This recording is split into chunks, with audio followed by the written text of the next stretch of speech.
All right, my friends, welcome to this video. We're going to talk a little bit about what makes the RAV special and kind of the orientation and how it's laid out. RAVs are an amazing instrument because they were one of the first tongue drums or tongue pans that integrated harmonics. This instrument has, obviously, the fundamental note, kind of as if you were playing a xylophone, you get one tone, or if you were plucking a string and you didn't hear the overtones. This has a series of notes that are set up melodically and related to each other so that it sounds pleasing. The advancement that Andre made, aside from the internal structure, was using the shape of these as a means of creating a note. So every one of these tongues is vibrating as a whole, and that's going to give you the fundamental note. And each of the cuts in them, aside from being aesthetically pleasing, also represent a different note.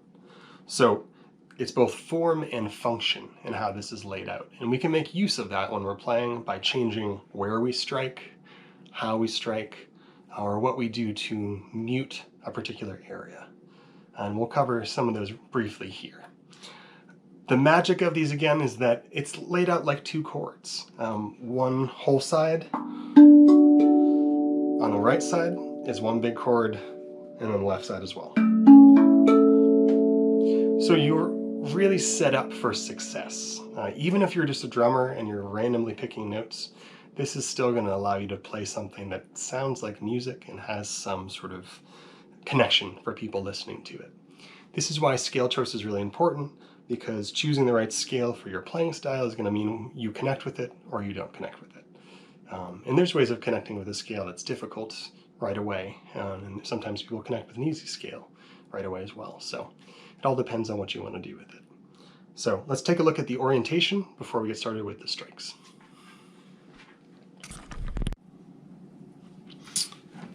So the orientation we're going to be used is with this vast facing towards you. This isn't the correct way to hold it, but most tutorials are going to be based off of the instrument facing like this towards you. I'm just holding it the other way so it's easier for you to comprehend what notes I'm striking. So for our purposes in these quick tutorials, this is going to be the center note. This is 1, this is 2 on the left, 3 on the right, 4 on the left of center, 5 right of center, 6 left of center, 7 right, and 8 is on the top. This is a B Celtic, so if you have a B curd or you have a B Celtic double ding, you're going to have one extra note up here. And that's okay, that's the 9. Whatever note is closest to the center, if you have a double one, that's the 9 note.